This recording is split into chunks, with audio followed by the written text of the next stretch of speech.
Welcome back to the Charlie Music Podcast. My name is Kyle. This is episode 23. We're going to be talking about measure 8 of the book, The Spirit of Music.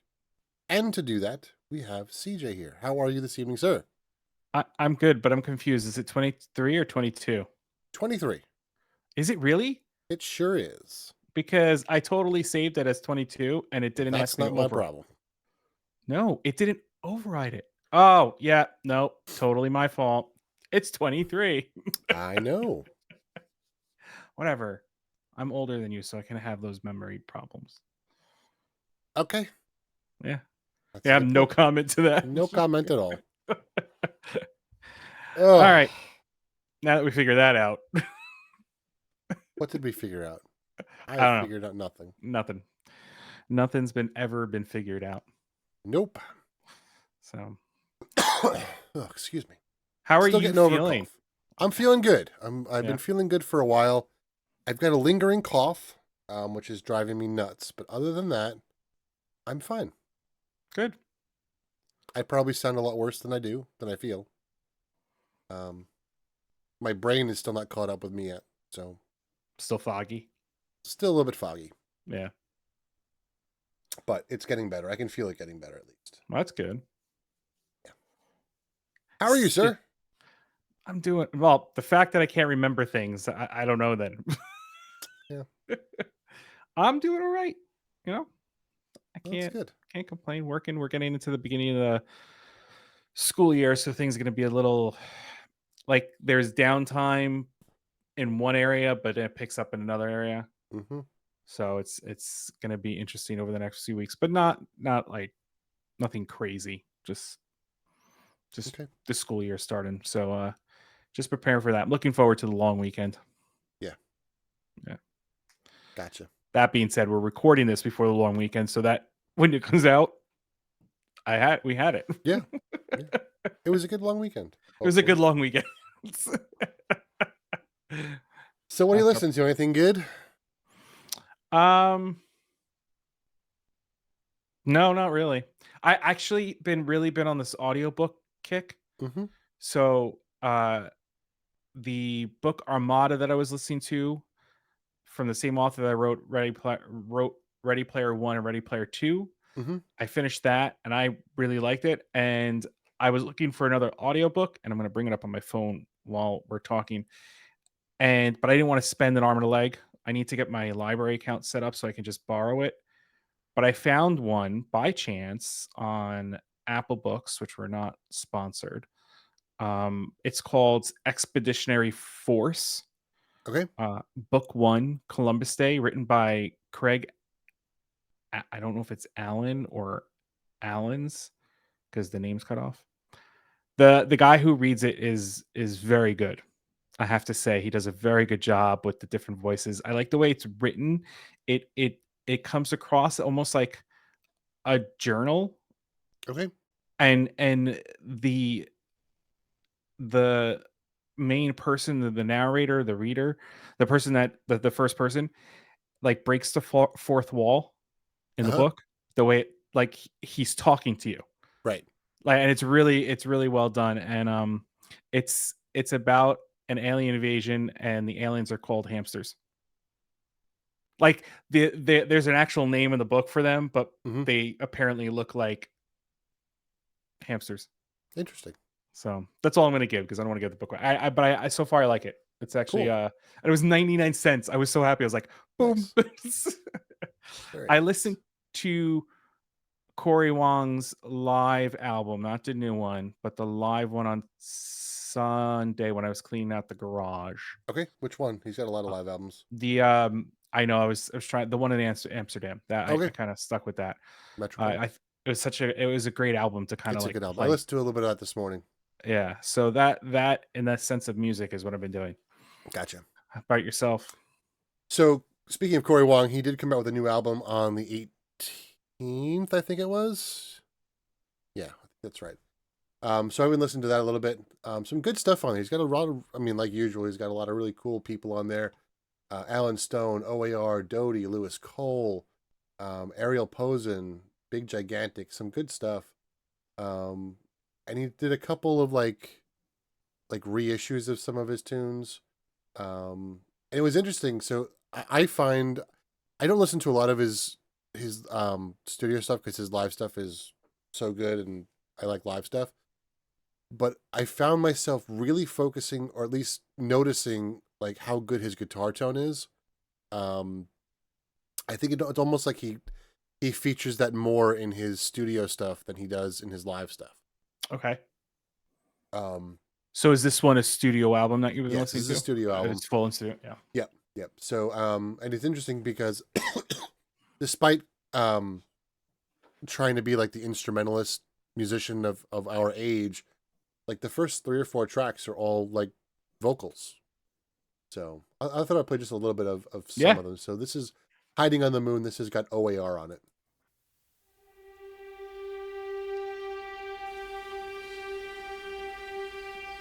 Waking up with the rain on my window, feeling like I'm on my own.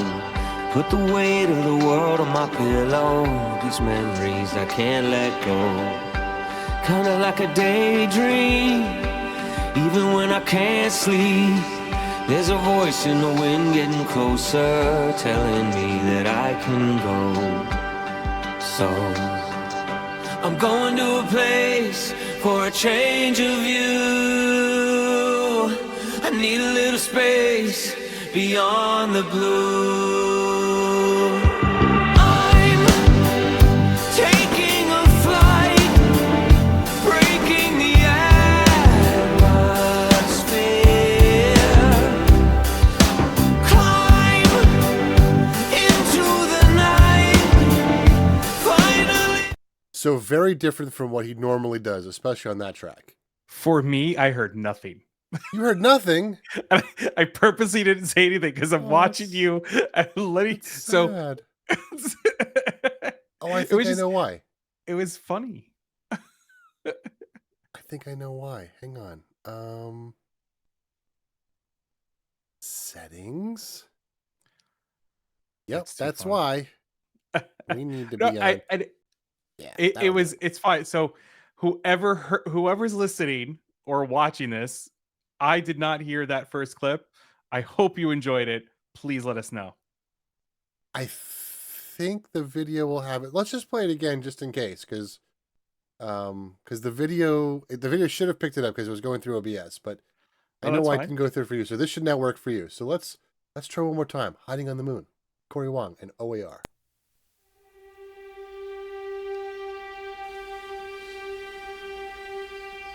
Waking up with the rain on my window, feeling like I'm on my own.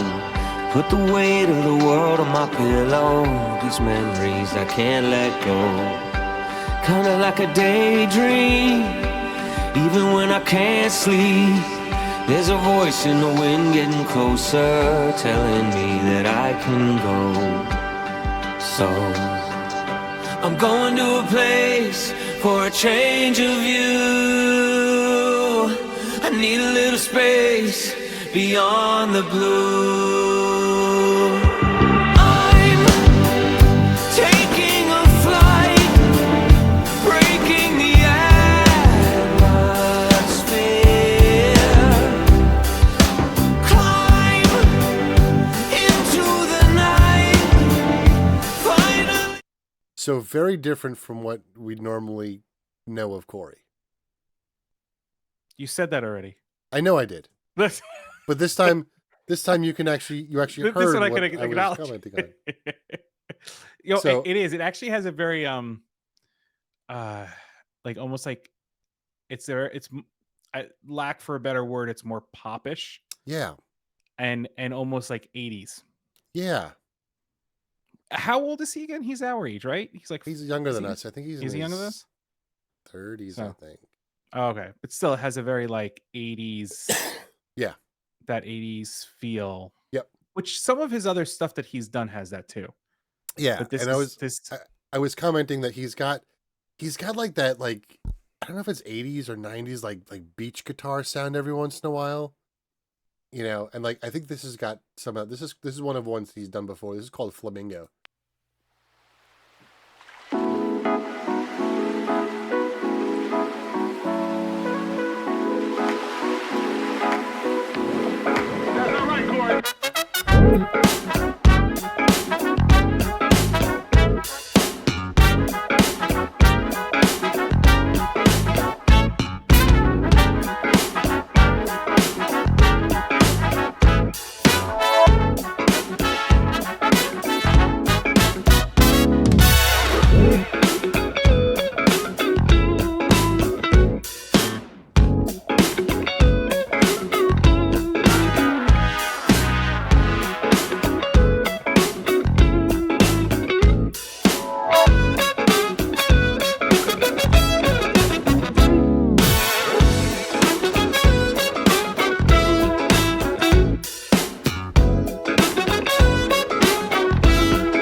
just wanted to get to the chorus because I like the chorus a lot.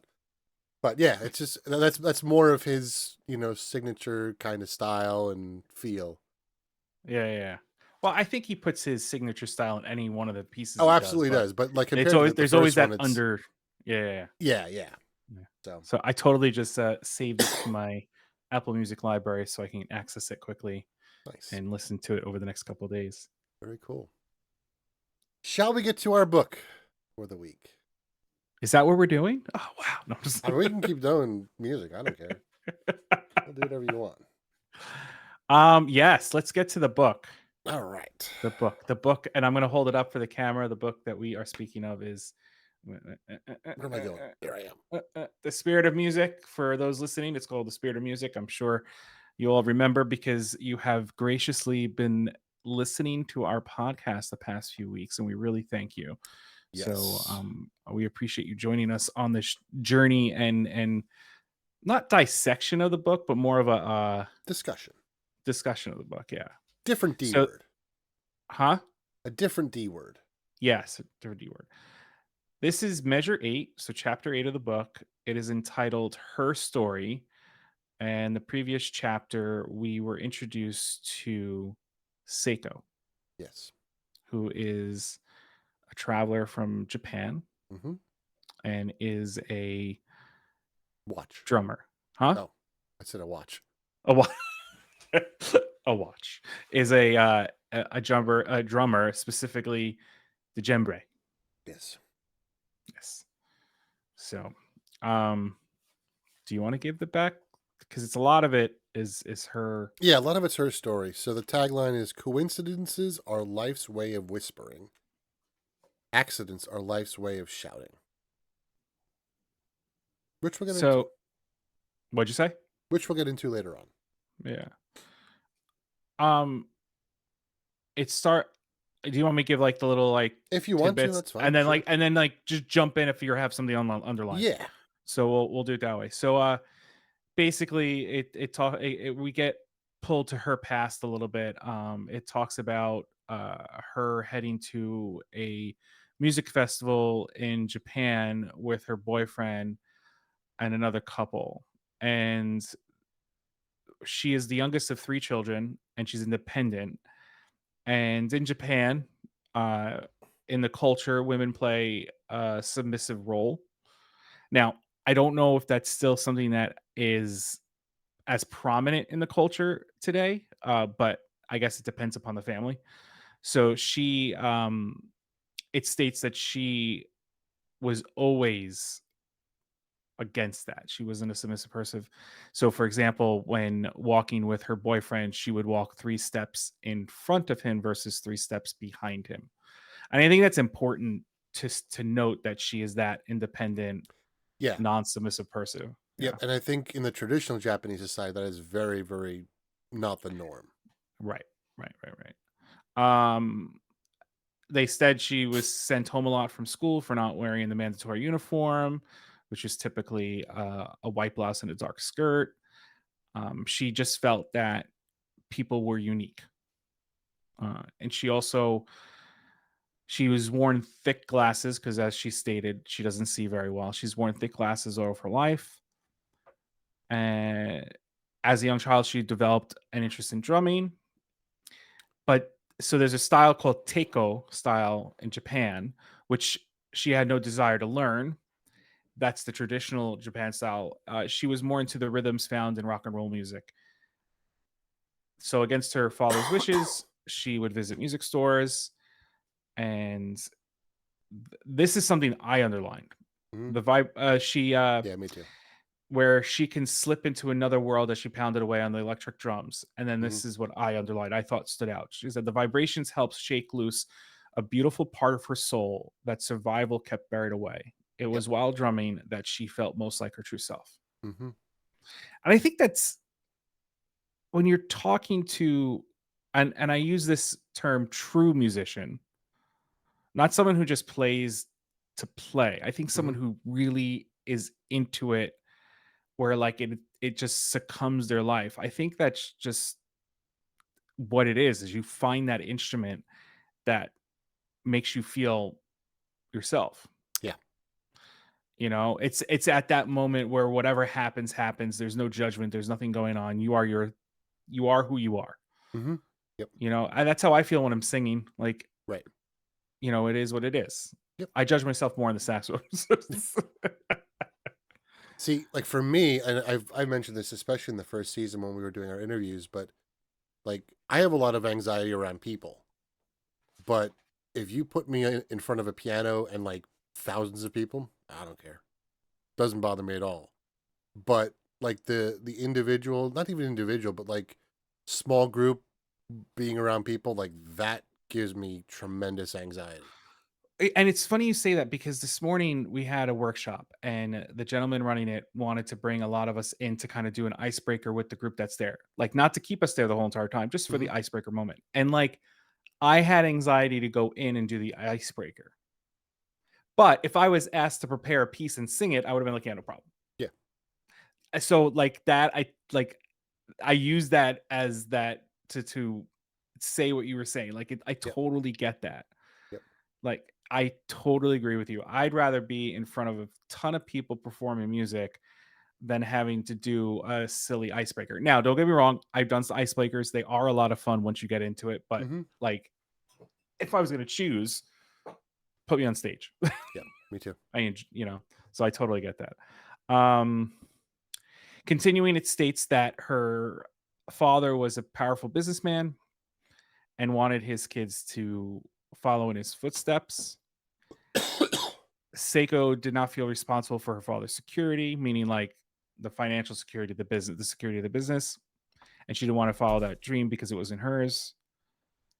They argued a lot. The brothers sided with her father. In ultimatum, she ended up leaving her house. Her mother mourned it, but her mother never said anything. And in her final year of high school, Seiko found herself living on the street.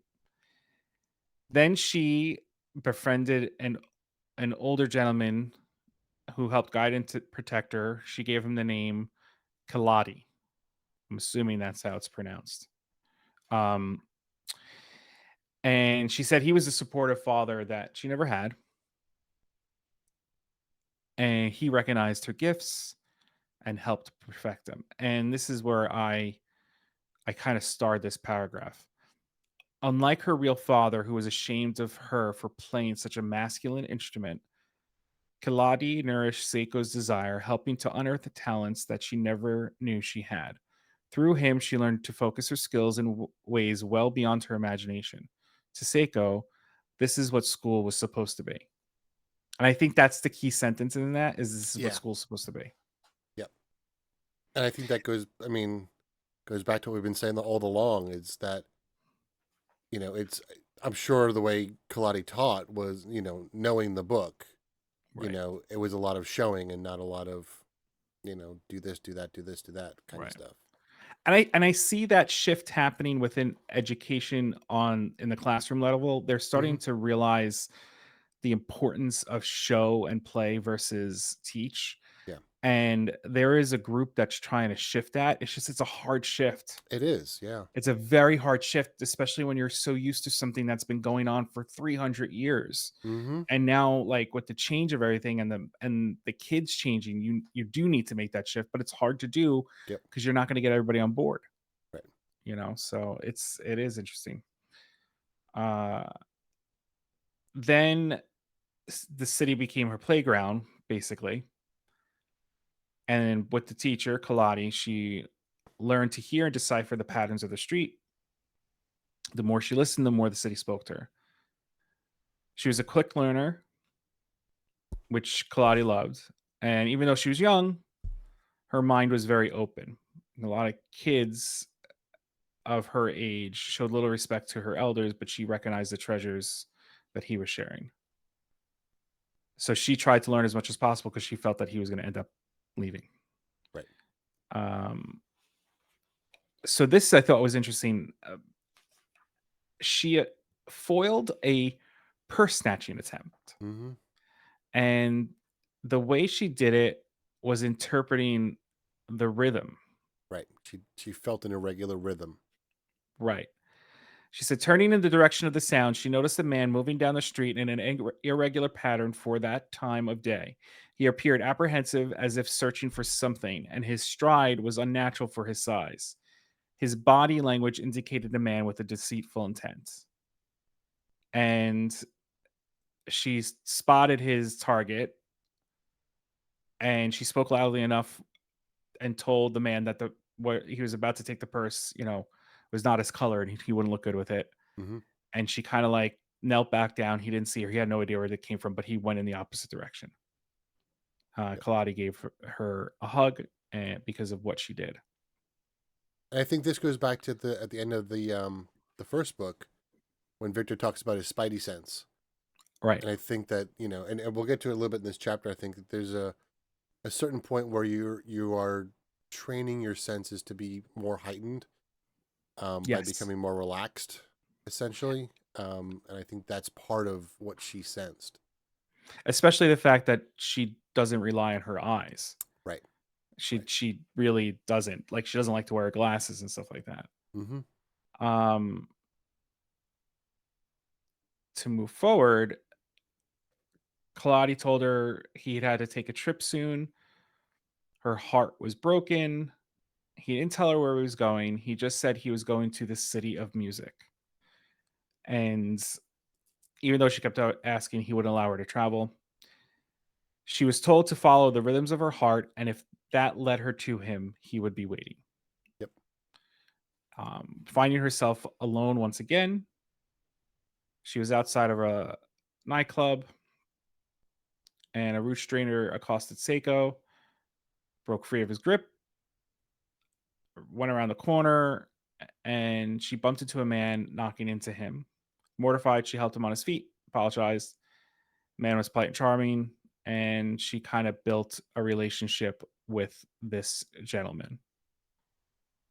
Instead of going back home, she lived in a small apartment with her quote unquote new boyfriend and was happy to be free of the the constant risks and struggles that came along living on the streets.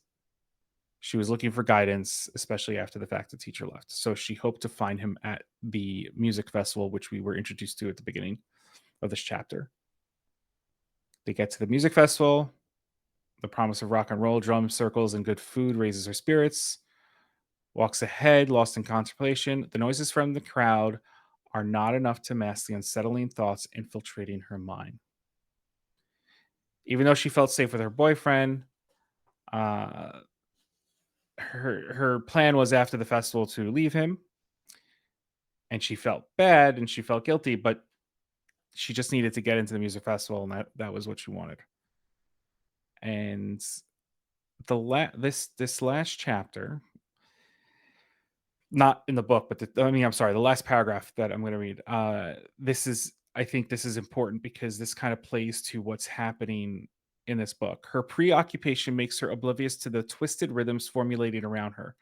The winds change direction. Seiko doesn't listen. The birds fly away. Seiko doesn't see. The clouds forming in the distance also go unnoticed. The changing patterns should have alerted her, but it was only when the teacher's words appeared in her mind that she becomes alert. And that was what you read at the beginning. Coincidences are life's way of whispering. Accidents are life's way of shouting. Mm-hmm.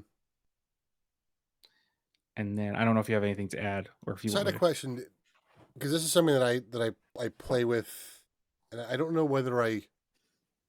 So, as I drive to work, I kind of try to judge whether I'm on the right path by the way the music ends. On the right path to work? No, just the right path in life. You're saying that you're not saying on the grander scale. No, right. Okay. So because I always, we've talked about in the past, like, am I really going down the right path? Like, did I really choose the right way? Am I really doing what I'm supposed to be doing? And then, as kind of a weird reassurance, or like if it's so bizarre to think about it this way, but if the music I chose for the ride, and a lot of times it's just random stuff where I started at random times, but like if it ends when I park the car, I feel like I'm in the right spot. Like in terms of I the know, direction of not my not the life. actual parking No, spot. that Like you well, mean, I mean, so I do have a specific parking spot that I park in. One because I'm weird like that, and two, I don't want to forget where I park the car. But like that's one of the things. Like, and even like driving to like a store or something. Like, I know that if the music, well, I feel that if the music ends like right when I get there, like I'm meant to be there almost. If that makes sense. I get what you're saying. It's almost like it's like a sign for you Yeah. that the path you've chosen in the sense of life or journey or whatever is moving in the right direction. Right. Well, it's funny, and I think I may have mentioned this previously. w- We've we know what deja vu is. Hmm. It's that thing of seeing something that we know we've seen before, right? So Right. if you take that and you talk to psychics or those that are in that field, or and you believe in that stuff, they state that when you have a deja vu, that means you're on the right path. Mm. So, however you want to take that, whether you take that as you're living the same life over and making different choices, whatever the case may Right. be, if you feel I mean, that's interesting. If you feel that that's something that helps move you along day by day, I say, why not? Why can't Right. it be? Right. And because I read probably a little bit too much into this quote, but for me the coincidence part, because it's whispering, I mean, it's more of a guidance, more of a positive thing as opposed to the the yelling that they mention, the accident part. So Right. Right. um, No, I listen, totally get that. It makes sense. Like I have a thing with numbers. hmm. And if I see certain numbers in my travels, I feel like I'm on the right path. Is it That's certain it. numbers? Yeah, no, the numbers are 269. And there's a whole story behind it. I may have Okay. shared it on the podcast before. It's a whole story about my grandfather and how he acquired these numbers in a dream and all that stuff. And it became something that was very important to us. And when he Interesting. passed, we were surrounded by cars with the number 269 in every one of the license plates. Hmm. So now when I'm driving, if I see the number 269 and it's and that's me, it happens at random times. But there have been times where I'm thinking and talking out loud about stuff, and like the car goes by and 269 is there, and I'm like, so it's just one of those things where I think we all as individuals have something Right. that we use as guidance. I would never follow the car, but but to have that thought process and like pondering things, and potentially he would have been someone I would have spoken to about it. Right. It's very interesting to see that happen. Gotcha. Yeah. So I get that. Speaking of deja vu, have I ever told you my deja vu joke? I'm afraid. All right, let's continue. Speaking of deja vu, did I ever tell you my deja vu joke? Is that what's going to happen? That Would was you the end up? joke.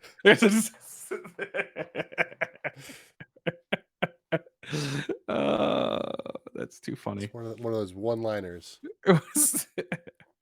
um, Like what do you get when you cross a rhetorical question and a joke? wow. Are these things that you've gotten out of books? Oh no, I go down deep rabbit holes on the YouTubes. uh, okay. So moving forward, so they're moving. So all this thing is changing environmentally around her at this music festival. Um, there was no movement in the air. Trees were silent. The morning train ride realized that there was no musical sounds that were present, and she said this wasn't a coincidence anymore to herself. And she was wondering what it means, and starts to examine everything. She goes, "Life is beginning to shout." And then the sudden roar of the crowd brings her attention to the stage as the announcer introduces the first band. The sound of static is in the microphone. Boom of thunder rumbles in the air. There's no rain. Something's wrong. The crowd cheers. Seiko remains still. Then she noticed a few well dressed men scattered amongst the audience, and gets a little confused, grabs her boyfriend's arm for security. And Singer tumbles backward as the microphone is jolted from his hands because it was struck by lightning. A rack of speakers falls, bouncing into the audience. She said the warning signs were clear. She covers her face, drops her knees. She thought it was just a story that her teacher told her, that there'd be no music that day. And she thought, I must do something. And the next morning, she was on the flight to Chicago. So,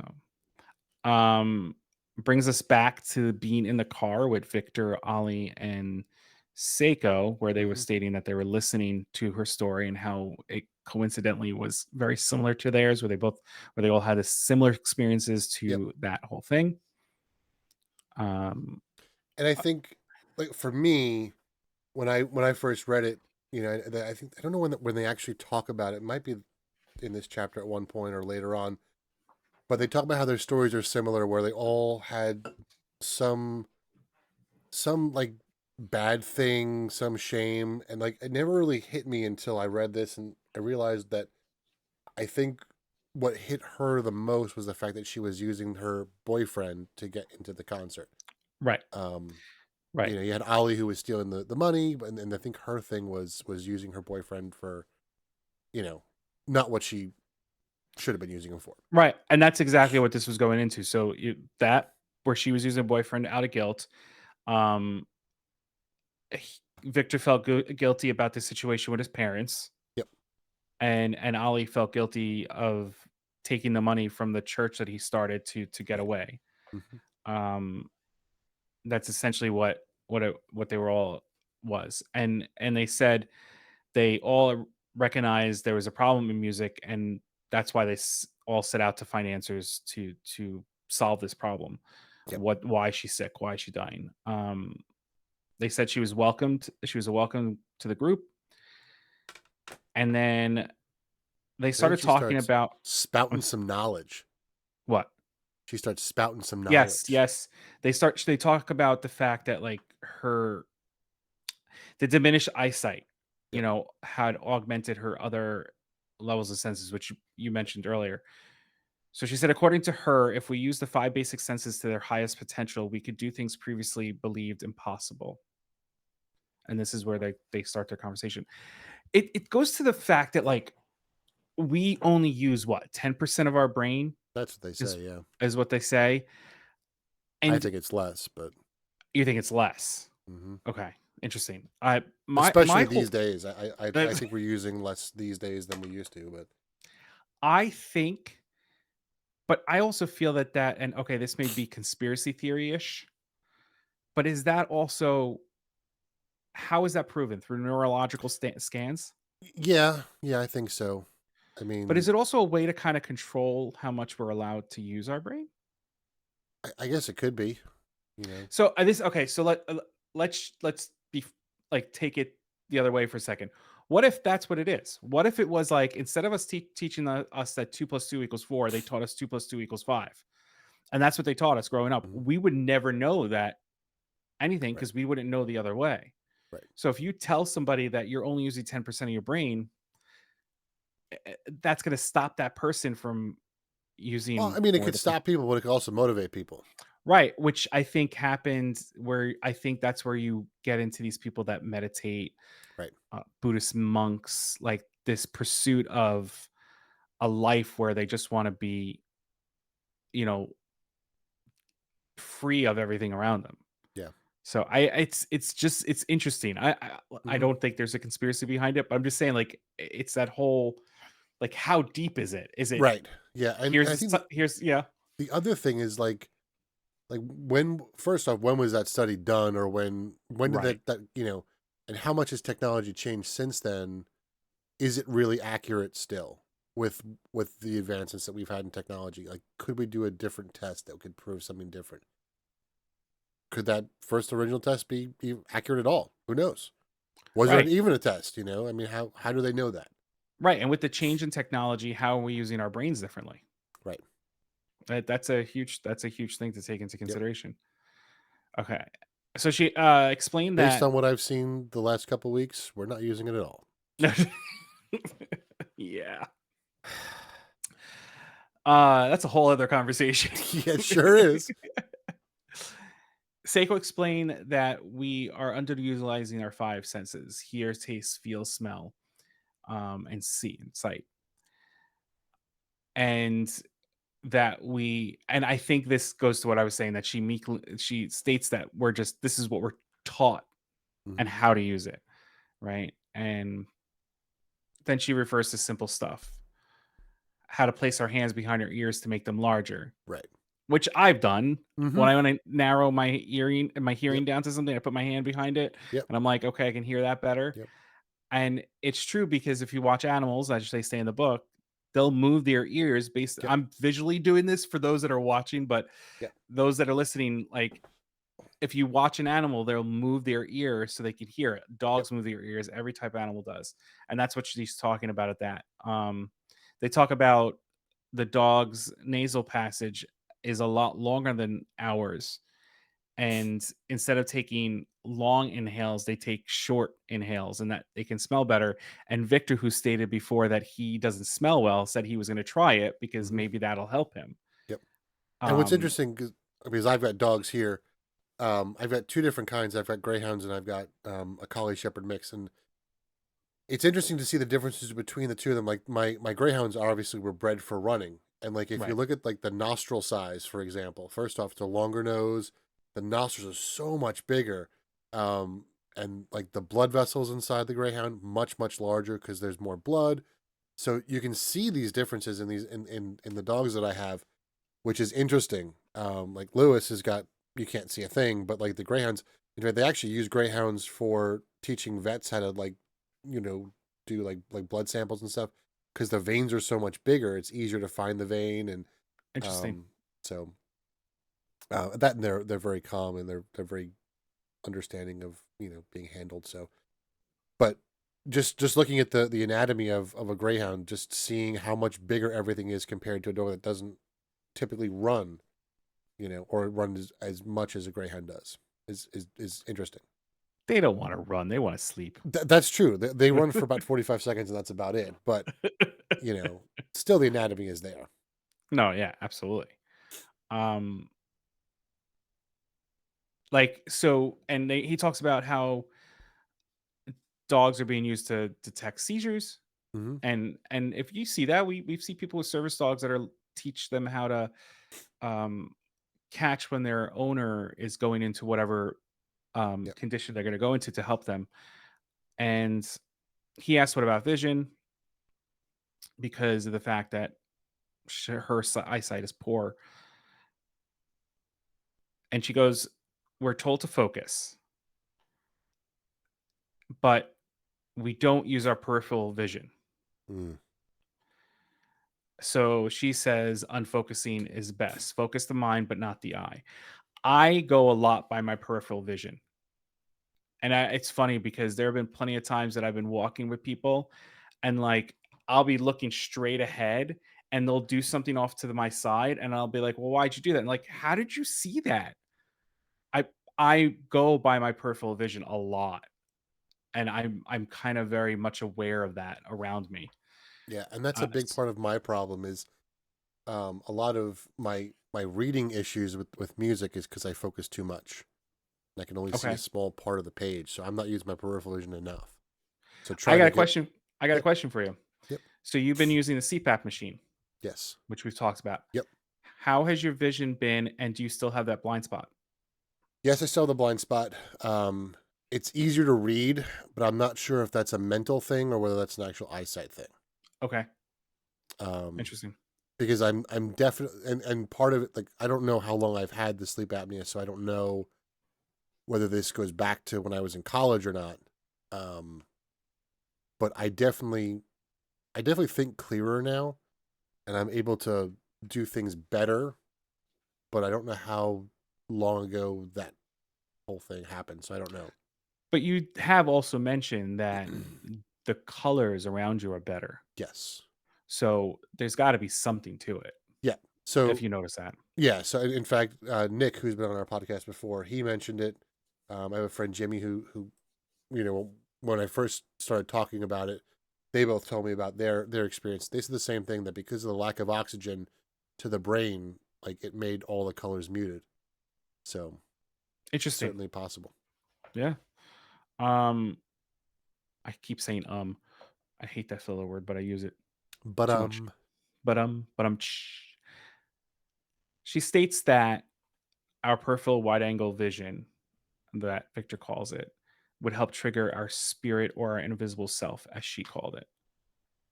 This allows our ability to see or feel or hear trouble before it happens. Um, And that goes back to the book that I was reading a while back, Awakening Spirits by Tom Brown. I still have That's to a read yeah. that. That's a big part of the meditations that they did. And there's a whole part in the book where he talked about, some of the meditations that they do, like, and he would help people find things that they've lost. And like, it was basically a meditation where they sit in a room and they just try to envision where this thing that they've lost is. And like, he was telling stories about like how people would come to these like seminars or whatever, and they'd lose something, like when they're on a hike, like in the leaves on this like 4 mile hike, and they'd go back and meditate, and then just all of a sudden just stand up and walk directly to where this thing was, pick it up and walk back, because in the meditation they saw exactly where it was. I Right. think that's part of this whole wide angle thing, that they're able to tap into whatever it is, spirit wise, or Yeah. whatever, and I locate think stuff. we're retaining more than we realize, but we're taught versus shown to do certain things and act certain ways. Where if Hmm. we kind of open up our and lack for a better word, open up our mind in such a way where we accept everything, I think that's essentially what meditation is. You're Yeah. tapping into other aspects. Yep. So we have to be seeing things and it's not responding, but as soon as you go into meditation, your body's able to kind of refocus in a sense. Yep. Yeah. Um And like, so not to go off on another no, tangent, no, but no, no, no. Yeah. I mentioned Peter Santanello several weeks ago. He does this. It's a weekly, like, I don't know, documentary where he picks a group of people and studies them and interviews people. And he did one recently where he found someone who was where was it? Was it North Carolina? I think. I want to say it was North Carolina. There's a big Cherokee, like, I don't want to say village, but like a Cherokee Is it a thing. is it a reservation? It's technically not a reservation because Okay. the land is not government owned. Okay. They own their own land, and it's all supported by a casino that they own, and basically the casino funds all the people that live in this town. Like, they don't have to work; they've got the casino just you know gives them money monthly. Um, Right. but one of the things that he mentioned, this individual, I forget his name, but um, is that as a Native American, one of the things that as us, as they would call the white man, when we pray, we ask for stuff. And he said that the Native American culture is very much, we don't ask anything of our creator, we just thank the creator. Everything else is on us. And I think that that's a big difference between what we're going through now. And if you think about how we came over and kind of took over and squashed that idea, we've kind of squashed that idea going forward. Oh, of course. We're not teaching that sort of openness, where our culture is really kind of embracing this, it's all about me kind of thing, and not this community that the Right. Native Americans fostered. There's no gratitude for Right. what you have versus what you don't have. I was on the phone with a friend of mine that I haven't spoken to in a few months, and we were talking about things, and you ask those typical questions: how's life, how things going? And on the phone and we both said good. I'm like, how can we complain about it? We have roofs over our heads, Yep. we have food on the table. Yeah, okay, so financially we have to work a little bit harder to make sure we pay things, but there are people that don't even have that. Yep. Like, they're running 4, 5, 6 jobs to get food. There's people that don't have jobs and they can't get food on the table. Yep. Like, just to be thankful for the fact that I have a house to come into and sleep in a bed at night. Mm-hmm. Like, And you know, I'm not saying that back in the day I never really recognized this, because you get taught to be a certain way and you become that certain way. Hmm. And it's not until you as an individual step away from that and say, Wait a second, there's something bigger here," Hmm. you know, and there's something more, what you call it there. Yeah, no, I've always been connected to Native Americans. There's just something about their Hmm. history that I think is beautiful and Yep. also so sad at the same time Hmm. because of what we did. Yeah, I Uh, agree with that, and I also think there's something that I don't know if it hits home with me, but it just makes sense. So right, much of what what they teach and what they've done, it just makes sense. right. And it's, I mean, if they, if we, the white man, the people coming over Hmm. from whatever, if we didn't take the land from them, I'm sure they'd still be doing what they were doing. Yeah. And I know, and I'm sure that if there was, you know, and I mean, they're not stupid. Like, let's open up a casino. We're gonna make a ton of money. Hmm. Yeah, do it.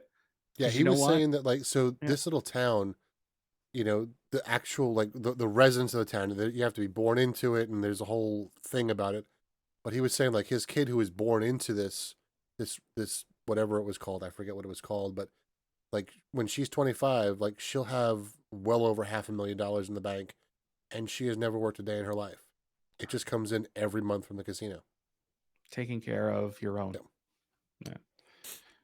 Yeah. This actually, it relates to what Seiko says. She expanded her vision includes the sense of emotion and feeling, imagination and creativity, as well as belief and knowing. Hmm. Uh, she also said that most people were already aware of their sense of time, direction, balance, and fear, but didn't think of them as real senses. And you know, it's funny. I've always thought of those because having fear is your body going into survival mode. Hmm. How is that not a sense? Right. You're sensing fear, Hmm. you know, and it's a flight or fight response. Yep. And if your body didn't have that sense, there'd be a lot of other problems going on, Hmm. you know. Um, I'm just looking to see. And I think one of the reasons we don't count it as a sense is partly science. I think because there's no quantitative measurement of fear. You Which know. then we're taught that it's not okay to, like, you shouldn't be fearful of this. Right. Yet you're taught in religion to be fearful of the God Hmm. that's supposed to be there protecting you, Right. you know, and it's understanding that it's okay to have fear Hmm. because that's how you're gonna be able to get through what you need to get through. Hmm. I mean, going on stage, I'd rather be on stage. That doesn't mean I don't get nervous before I get on stage. Right. That doesn't mean I don't go through those things. I was just looking at a post on what is now called X, where Patton Oswalt had a picture taken of him just before he goes on stage. He goes, I'm in that moment of nervousness and excitement. He goes, Hmm. and it's such a sweet spot for what, and he goes, I live for that Yep. moment where both these things that are complete opposites are are are getting me ready to go on stage. And that 100% agree with that. Like, that's how I feel. Hmm. Like, I like that nervousness because there's an excitement about going out there. Yep. It's interesting. Moving forward, a week has passed since her journey into the States. She didn't tell herself she was looking for Kaladi. She knew her search was much more than that. And she played her drum along the way in order to make money and to eat. And she was happy that they met. Ali also recently arrived in the United States through a series of unforeseen circumstances. He went on a plane which landed in Virginia, not knowing where he was, exhausted his money, and that's when he ended up in the library. And that's when Victor met him. And this is where Victor states that he ran home to mom because there was a moment, mom and dad, where there was a moment where he just felt, I don't know, like you were talking about a path, like he was just kind of Hmm. lost Yep. and all that good stuff. And then they enter Davison County, where Nashville Airport is, where they return. I had no idea he had a rental car. I didn't. Yeah, I Totally forgot. forgot about Yeah. that. And he goes, they return the car took a taxi to um to Victor's house, and this is I'm gonna read basically the trunk open. They put the stuff in the trunk. Seiko entered the rear seat and and Victor followed, closed the door behind us. Ali entered the rear from the other side. And as Victor's door slammed, it locked automatically. Seiko grabbed Victor's arms and they knew that the last line is something was about to go terribly wrong. Dun, dun, dun. And that's where we'll leave it. And that's where we'll leave it, on a cliffhanger. And so this is what I've been talking about. So my Kindle has been on the whole time. It just went to sleep, like as we said that. That's that's a coincidence thing. It's like, yeah, no, absolutely, I totally get that. I want to add one thing to what we were talking about with breathing and meditation.